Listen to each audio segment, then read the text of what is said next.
2 കൊരിന്തോസ് 4 അധ്യായം. മൺപാത്രത്തിലെ നിധി. ദൈവകൃപയാൽ ഞങ്ങൾക്ക് ലഭിച്ചിരിക്കുന്ന ഈ ശുശ്രൂഷയിൽ ഞങ്ങൾ ഭഗ്നാശരല്ല.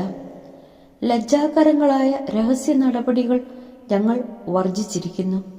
ഞങ്ങൾ ആരെയും വഞ്ചിക്കുകയോ ദൈവവചനം തെറ്റായി വ്യാഖ്യാനിക്കുകയോ ചെയ്യുന്നില്ല.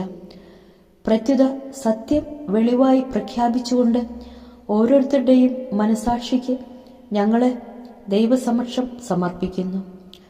ഞങ്ങളുടെ സുവിശേഷം നിഗൂഢമായിരുന്നെങ്കിൽ അത് നാശത്തിലേക്ക് പോകുന്നവർക്ക് മാത്രമാണ്. ഈ ലോകത്തിന്റെ ദേവൻ അവിശ്വാസികളായ അവരുടെ മനസ്സിനെ അന്ധമാക്കിയിരിക്കുന്നു. തന്നിമിത്തം ദൈവത്തിന്റെ പ്രതിരൂപമായ ക്രിസ്തുവിന്റെ മഹത്വമേറിയ സുവിശേഷത്തിന്റെ പ്രകാശം അവർക്ക് ദൃശ്യമല്ല. ഞങ്ങൾ ഉദ്ഘോഷിക്കുന്നത് ഞങ്ങളെക്കുറിച്ചല്ല, പ്രത്യുത യേശുക്രിസ്തുവിനെ കർത്താവായും യേശുവിനു വേണ്ടി ഞങ്ങളെ നിങ്ങളുടെ ദാസന്മാരായും ആണ്. അന്ധകാരത്തിൽ നിന്ന് പ്രകാശം ഉദിക്കട്ടെ എന്ന് അരുളി ചെയ്ത ദൈവം തന്നെയാണ്. ക്രിസ്തുവിന്റെ മുഖത്ത് വെളിവാക്കപ്പെട്ട ദൈവ തേജസ്സിനെ പറ്റിയുള്ള അറിവിന്റെ പ്രകാശം ഞങ്ങൾക്ക് തരേണ്ടതിന് ഞങ്ങളുടെ ഹൃദയങ്ങളെ പ്രകാശിപ്പിച്ചിരിക്കുന്നത്.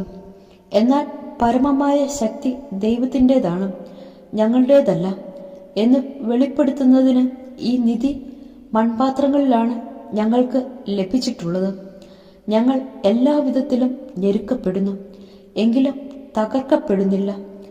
വിഷമിപ്പിക്കപ്പെടുന്നു, എങ്കിലും ഭഗ്നാശരാകുന്നില്ല. പീഡിപ്പിക്കപ്പെടുന്നു, എങ്കിലും പരിത്യക്തരാകുന്നില്ല. അടിച്ചു വീഴ്ത്തപ്പെടുന്നു, എങ്കിലും നശിപ്പിക്കപ്പെടുന്നില്ല.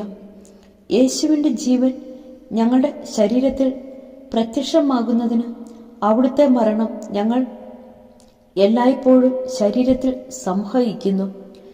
ഞങ്ങളുടെ മർത്യശരീരത്തിൽ യേശുവിൻ്റെ ജീവൻ പ്രത്യക്ഷമാകേണ്ടതിന് ഞങ്ങൾ ജീവിച്ചിരിക്കുമ്പോൾ യേശുവിനെ പ്രതി സദാ മരണത്തിന് ഏൽപ്പിക്കപ്പെടുന്നു. തന്നിമിത്തം ഞങ്ങളിൽ മരണവും നിങ്ങളിൽ ജീവനും പ്രവർത്തിക്കുന്നു. ഞാൻ വിശ്വസിച്ചു, അതിനാൽ ഞാൻ സംസാരിച്ചു എന്ന് എഴുതിയവന്റെ വിശ്വാസ ചൈതന്യം തന്നെ ഞങ്ങൾക്കുള്ളതുകൊണ്ട് ഞങ്ങളും വിശ്വസിക്കുകയും സംസാരിക്കുകയും ചെയ്യുന്നു.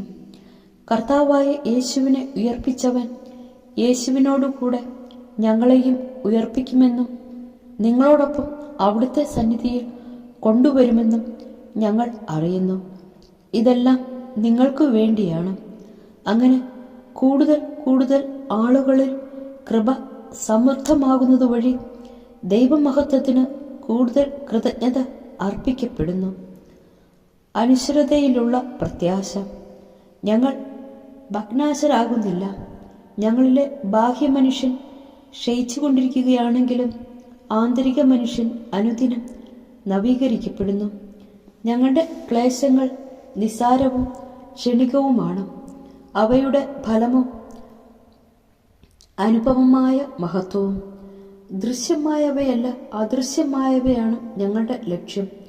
ദൃശ്യങ്ങൾ നശ്വരങ്ങളാണ്, അദൃശ്യങ്ങൾ അനശ്വരങ്ങളും.